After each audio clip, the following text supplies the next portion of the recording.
Dear Soap Diary, will Stella be the one to kill Drew? Every day, more and more people get added to the kill Drew list. Who is going to be the one to eventually take him out? Who's going to be the one to eventually take him out? Will it be Stella? Will it be Tracy, Michael, Sonny, Jason, Obrecht,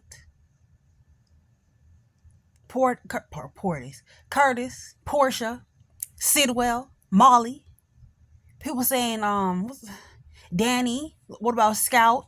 Wiley could do the honors. Anybody could be the one to take this man out.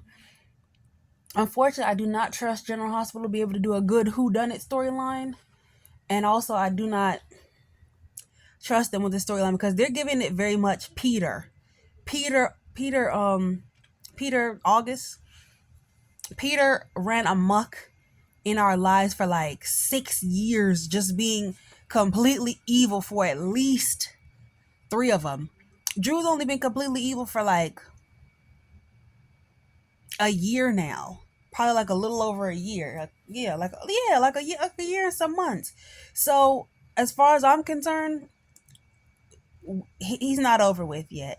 And I'm tired of it. I'm tired of starting all my reviews with Drew. Every day, Drew this, Drew that, Drew this, Drew that. Oh, I'm sick of it. Oh, I'm sick of it. Plus, I'm hungry. And I'm angry at this. So I'm hangry. What do you guys think? I'm thinking Chinese or pizza for dinner.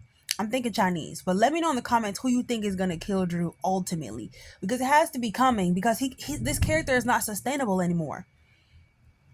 All his evil whims, all his evil plans are coming together. He's getting literally everything he wants this week. And nobody's rooting for him. Like, where's the villain that you love to hate? Like Faison or Obrecht. Or Victor Cassadine every now and again, or Helena sometimes. This man is just straight out hate, like a cartoon villain, just like Peter. Juilliard, oh, Maxie. And we had to listen to that crap for years. For years. So he gets Stella or whatever. We're not even get to that. So we have Stella at the Metro Court with her bestie Tracy, and they're about to have lemonade at the restaurant because, Stella has a meeting tonight, so she can't stay too long. She can't have too much bestie chat. And she's there with her, and then they spot Drew and Martin. Yesterday, Councilman Boyle, like a nasty Boyle. Yep, a nasty Boyle. Congressman Boyle, Councilman, whatever, Boyle, Ezra Boyle. He asked Drew, he's like, what even is like your issue? Like, what's your real problem with these people? Like, understand that, you want to do measures, but like, what's your real motivation? I don't even get you, bro. He's like, oh, my brother and Sonny, they just do whatever they want to do and they got to be stopped. You do whatever you want to do too. And how come you can't be stopped? Just a hypocritical narcissist. Just disgusting. Like, I can't stand him. He sinks lower and lower every day. So they're having their drinks or whatever. Michael and Wiley walk in. Speaking of Wiley can be a decent actor if they let him. They just be having him say stuff like "mommy" and ask questions like he's 2 years old. Even if he wasn't Source, Wiley's 7 years old already. He's 7 years old. Why do they have him talk about "mommy"? Uncle Drew said that he wanted to make me see my mom. No, when he was like, Aunt Tracy was just being silly. Like, I think she's playing. I think she actually really is just sad. Like, she's hiding it. She's pretending. That was the best line delivery they had him do. I bet he could do more. Because that boy is like 10 years old. So, use Wiley correctly. What else? Sorry, the light on my screen. Yeah, Tracy is like, yeah, I'm bankrolling Measure C or whatever. And Stella's like, why are you even bankrolling that? Like, she's like, yeah, because politics have you in the bed. Politics has strange bedfellows. Like, you end up get connected to people that you don't even mean to be connected to. Joss got fired. Let's just get straight to the point. Joss got fired from the op or whatever. She in there talking about, I can stay in the room And he's talking about, no, you cannot. I'm just gonna stay in the room uh, because they're not gonna see me. He's like, look, we're supposed to be married. Why would you be in the room? And so he decides to fake like a big breakup or whatever. And she's like, look, I'm just gonna go return this iPad I stole, because she stole an iPad from one of the maids or whatever. Okay, that's one. Okay, you ate that one little thing. She stole an iPad from the maid and got some good and better maps so they can use. And he's like, look, you're gonna be compromised on this mission because you're gonna be recognized, and I'm not letting this thing go because of you. Because of you being recognized, like I'm not doing that. So she's like, fine. And so she goes out or whatever. And when she comes back, Vaughn is still in the room, whatever. Okay, so Vaughn is in the room. He's looking at his ring. I thought for sure they were about to make him have some flashbacks of their non-existent moments, like him flipping on her back, him choking her out, him calling her names, him trying to get her fired from WSB, him kissing her for the op, you know. I thought they were gonna have those little stu moments, but they didn't. He was just playing with his ring, and then a guy comes out of nowhere. He's like, yeah, he has his silencer on and he's ready to off Vaughn. He comes in the room. Vaughn notices the gun, jumps after him. They get in a struggle. Joss comes in the room, busts in the door, talking about, you know, when Katie got bands, the meme with Katie got bands, where she be like, yeah, Katie did a better job than that. And the kids who recreated it. I actually thought Joss did get fired from this op, but apparently she didn't. It's just he said, look, you're compromised. Claudette, whatever her name is, that treason girl, she's, yeah. So, child, I'm just trying to get Joss out the way. I could care less about her storylines, to be completely honest. She is not the one or the two or the three or any top character for me. Let's just get to what I want to talk about, because none of this other stuff that was happening in Dalmatia was interesting, if you ask me. Let's get back. So Stella is at the hospital now with Felicia, and before she gets there, actually, Isaiah over there asking all these hypothetical questions. What if this person cheated on their wife? And what if somebody was trying to get back together with their husband, but the husband was secretly looking at their ex? And should I say something? Felicia was like, absolutely not. Absolutely not. Mind your business, Isaiah. I learned the hard way in my past. I used to be a busybody. I used to be nosy too. Mind your business. You're a man. Find something to do. Stop the gossip girl business, Amy, and get to work. Y'all need to go do some rounds. Like, so he's like, oh man, I can't tell them. I just called Jordan myself. So Isaiah called Jordan. Jordan was like, who is this? I haven't heard from you in a long time, Isaiah. Like, what makes you call me? And I'm wondering what's making Isaiah call her as well, because are you trying to get back together? I mean, Jordan does look a little bit lonely in that big, beautiful, empty apartment. You know, are you trying to get back together? Like, what is it? What's good? What's up? But he's probably just gonna go over there and tell her Portia and Curtis are really working hard on their marriage, and I don't want you to ruin it. And she's gonna be like, nah, you definitely want me to ruin it because you're jealous. And you want Portia for yourself. I could see the look in your eye. I don't know. I don't know what's gonna happen. I actually low-key would take a reunion between them if Isaiah begged and was like, I'm sorry, I've been doing all this messed up Gossip Girl stuff because I just missed you. But we know that's probably not gonna happen because they seem to really want to go with Jordan and Curtis. Like, Jordan and Curtis had a scene today in her apartment where they reminisce about Baltimore and her putting her shoes in the oven, and how she was, they were partners and they worked together and they knew each other when they were young. Because the backstory is that and all them, Jordan, Tommy, Sean, all them grew up in the same like neighborhood. They all kind of knew each other, all went to high school together. And that she had TJ young, like 1920ish, you know? And he was in the military. Him and Sean went into the military, and then when she became a cop, like, basically Curtis was always there. He was always around, so they have a lot of history. He was the little brother, and then he was the not so little brother. He started looking fine, in the club looking fine. Okay, We together, but the hoe ain't mine. You know. So he started to look good. You know, and they always had chemistry. They always had a connection. They were partners. He was her brother-in-law. He was a friend. He was the one that snitched on her when she cheated on her baby daddy slash husband. You know, they have a long thing going. So they reminisce, they talk, they had energy, they had vibes, they had connection, they had chemistry, they had drinks. Well, they almost had drinks. They almost toasted their past and how far they come. You know, her in this big fancy apartment with a big fancy job. Don't forget that part. Big Jordan, not the little one. And him with this media conglomerate and a nightclub. And, so then he was like, wait, I shouldn't drink and drive. I have a meeting. And he decided to be honest, and he was like, a meeting with Portia. She's like, oh, okay, have a good time, do you? Okay, I don't care. So when he left, she did look pretty lonely, and I did think about Isaiah, and I think maybe he crossed her mind, but really, I think she was just thinking about Curtis because that's who she wants to be with. And honestly, I kind of feel like that's who he wants to be with. So he meets up with Portia, who spends the entire evening looking for a dress. Personally, I love the yellow dress. I don't know why she put that black dress on, and it's August, but I guess it kind of fit the vibe of like an evening dinner or whatever. But I really think she would have been killing him in that yellow dress. Like the blue one, I'm kind of tired of seeing her in those dresses where the neck is tight and the rest is loose and flowy. I would have really liked to see her in that yellow one. And so she's in there with Trina, and they're picking out clothes and stuff like that. And Trina's telling her she looks beautiful, and they're having fun.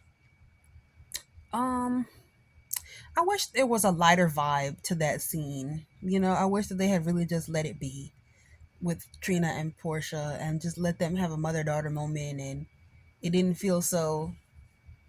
I can't wait for them to have like good mother daughter moments again where it just feels like they're having fun. I want to see Portia have fun again.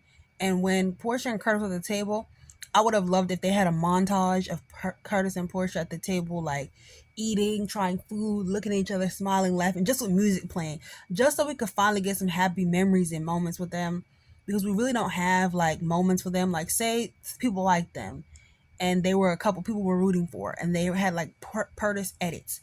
We really don't have any moments to edit with them because they don't get good happy moments. They get tension and conflict, but they don't have any chemistry to offset that. So it's just dry and bland. Like, it seems like she desperately loves and wants to be with him, but it seems like he's just putting up with her because he feels immensely guilty because he didn't give Jordan a chance. So now he's over here forgiving Portia for each and every damn thing she does. Whatever she does, she's getting forgiven for it because he feels so bad about ruining his other marriage. And also because they have a child together, which is Trina, the adult child. He wants to give her that family life. And he wants that family life. Being married to your wife and, your child. It's like they can pretend that the past didn't happen. They didn't spend 20 years away from each other, and she didn't lie to him about paternity because now they're all together and now everything's better. Let's see. We're gonna go back. I think we covered everything.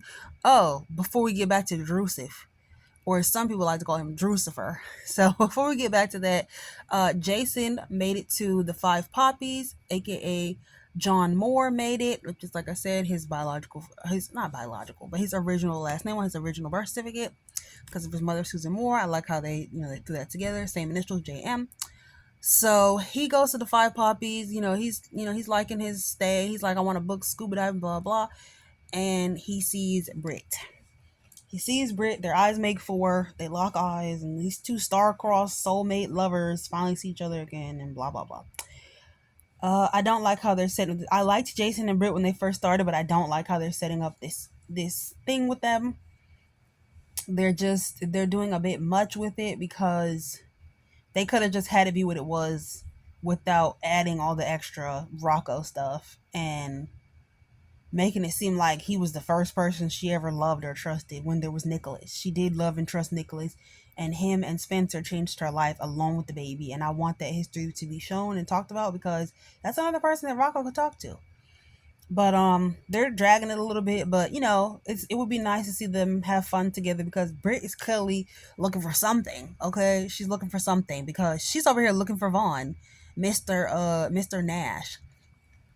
I wanna change your name to Mrs. Nash. There's nothing I can say. You know, nothing like.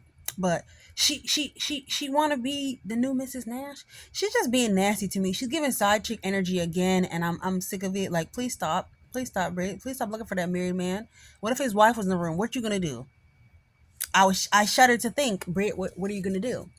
So sorry, y'all. I don't know. This is new medicine I'm using, but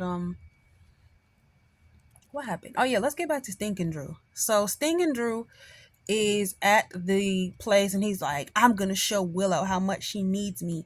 Tracy's trying to get them out of there because she sees trouble, on the wall, but she doesn't manage to successfully get Michael out of the Lord. So much stuff happened this episode, I forgot. She doesn't she doesn't manage to get Michael out of there. And he ends up seeing Drew go over and talk to Wiley. He basically tells Wiley, like, oh, your mommy misses you. I wish your daddy would let you see her. You don't even talk to that lady. You have no dealings with her. Are you over here making up stuff? So Michael's like, look, you know what? And Tracy's like, look, I'm done with Major C and all that. I'm done with you. Find your own way. Get the hell out of my face. I can't wait to tell Monica about the stuff you do. I hope that doesn't be the reason she croaks, though. So she gets out of there. She takes Wiley. He's talking all this crap to Michael. Michael hauls off and whoo, right him in the face. He hit him with the mink, mink, mink. And so not Wiley, but Willow and Michael both have hands rated E for everyone today. And yeah, so they're both in the same position. They both was out here just knocking people out for saying stuff. And it's the passion, it's certain people like Smug Drew and Smug Lucas can get that out of you. So he's like, look, I gave Drew exactly what he wanted. So Drew marches his big, tall, long, stinking giraffe neck behind over to Sonny's house to say, you're going to help me now. He's like, Drew, why the hell would I ever help you? Exactly. That's the same question we're all asking. He's like, or else I'm going to have Michael arrested for assaulting a public official. Do it. We have Diane. We really don't care. If anything, I think Michael just needs to split custody with Willow so that people can stop coming after him. Because that's the only reason I'm saying that Willow needs custody. Not because I'm a Willow apologist or because I think that she's a great person. It's just because so many people are using that Willow situation. There's it's too many unpredictables, too many different variables at play for them to just be doing this, because both of them are really skating on thin ice with those kids, because Michael hit this person, plus what Sidwell said, plus Willow did the kidnapping and all that stuff. So they're both in a weird position where they could end up losing the kids. I feel they should just share custody of the kids so that people can take the leverage away from. They can take everybody's leverage away from them. Speaking of Sonny's in the house with Brenda Bot, and we all saw this coming. I saw this coming. I've been predicted this. Brenda Bot will see Sonny, will end up coming to Sonny for some foolishness. She'll see him do something nice for his kids. She'll say, what a wonderful person you are. Eat some of his good food and think, wow, this man is amazing. She comes over to apologize, saying that she shouldn't have snapped at him about the gift. She should have, because that was unprofessional and he shouldn't have done that. He's trying to compromise her so that when she ever tries to bring a case up against him, he's gonna be like, yeah, she's impartial, she's biased, she's been doing this and that. And now he's pulling back from her because he knows that when he pulls back, it's just gonna make her come closer. Sonny is that guy, and he really is a master manipulator, especially when it comes to brunettes. So he's gonna get exactly what he wants out of this. And she actually comes over there, eats dinner, and blah blah blah. I'm like, girl, you should have took your ass home. But she's also gonna be the one that defends him, because she sees him being harassed by Drew, trying to be blackmailed by Drew, and so she's going to be able to help him with that. And she knows about him she knows about how he would never sabotage Michael's case because he actually wants Willow to see the kids. So she's going to be the one to help him, and they're gonna fall in love. She's gonna fall in his bed, and he's gonna use her. I mean, they're not really gonna fall in love. She's gonna fall in love. Sonny doesn't fall in love that easy. So Donna's there. She's looking cute, and she's like, "Oh, your hair is so pretty, girl. I like your outfit, girl." She's like, "I like your outfit too, girl. Period, sis. You have a great sense of style." And Sonny's acting like he's surprised to see her, knowing good and well he set this whole thing up for her to come over to the house. She's like, I shouldn't have been so hard on you. I'm supposed to be prosecuting cases in the courtroom, not vilifying people. Blah blah. He's a criminal though. He did kill somebody though. Mm. They have Brenda about working overtime, and this storyline is going faster, faster, faster. I told you, she's not making it. She's not making it to October 1st in her draws. Okay, let's just say that she's losing her draws before then. Uh, and then Martin is venting about how somebody as wonderful as Stella could be with somebody like Tracy. Well, Stella's about to be in prison because of you, Martin. So remember Martin told him about how she helped him with his insurance. Well, Stella got arrested for insurance fraud at the end of the episode. I am so angry. Mm, mm, mm, mm. She got arrested or taken into questioning, and whoever they be hiring to do these day player roles, they always deliver their lines all funky and wonky. Um, let's see. Yeah, Stella got arrested right for her meeting. I could not even believe it. That's crazy. That is crazy. Let me see. Oh, and Jordan, Curtis and Portia sleep together, and for the first time since what on screen since what 2024? No, 2023. No, 2021. Because remember, the end of 2021 they had a love scene. End of 21 beginning of beginning of 2022. So January 2022. So it's been 3 years since we've seen them. 4 years, 3 years since we've seen them do anything on screen. So that was weird. They had to make it quick because they knew there was no chemistry. Um, okay. Drew showed the door. I'm like, it's your congressman. Oh my god. I'm trying to see. There's a lot going on in this little recap. Like I'm trying to figure out if that's the last scene that I saw or what I want to talk about. But anyways, good night, y'all. I'll see y'all on Tuesday, Monday or Tuesday. I am gonna go get dinner before my Beyond the Gates review.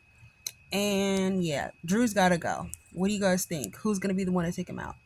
Sincerely, Soap Diary.